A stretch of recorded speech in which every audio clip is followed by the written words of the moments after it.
நடத்தி முடித்த நம் பங்கு தந்தை அவர்களுக்கு கோயில் டெஸ்டிகள் சார்பாக பொன்னாடை போட்டி மகிழ்கின்றோம்.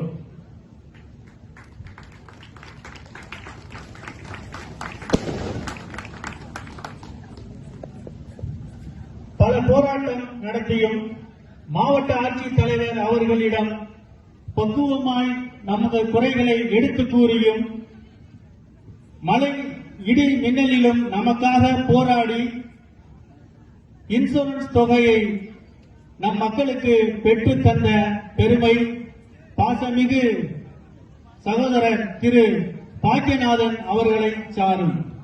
விவசாய சங்க தலைவராக இருந்து நம் ஊரின் மீது அதிக பற்று கொண்டவருமாகியவரும் எந்த விஷயமாக இருந்தாலும் பிரச்சனையாக இருந்தாலும் உடனே அவரை தொடர்பு கொண்டால் அதற்கான வழிமுறைகளை வகுத்துக் கொடுத்து செயல்படக்கூடிய திரு பாக்கியநாதன் அவர்களுக்கு தனியாக சிறப்பாக ஒரு நிகழ்ச்சியை தயார் செய்ய வேண்டும் என்று இருந்தோம். ஆனால் அதற்கும் சில காலதாமதம் இல்லாத சமயத்தினால் அவர்களை தற்பொழுது வருகிற வரவேற்று எங்களுக்கு இன்சூரன்ஸ் பெற்றுக் கொடுத்த நன்றிக்காகவும் அவருடைய முயற்சிக்காகவும் நன்றி கூறி திரு பாக்கியநாதன்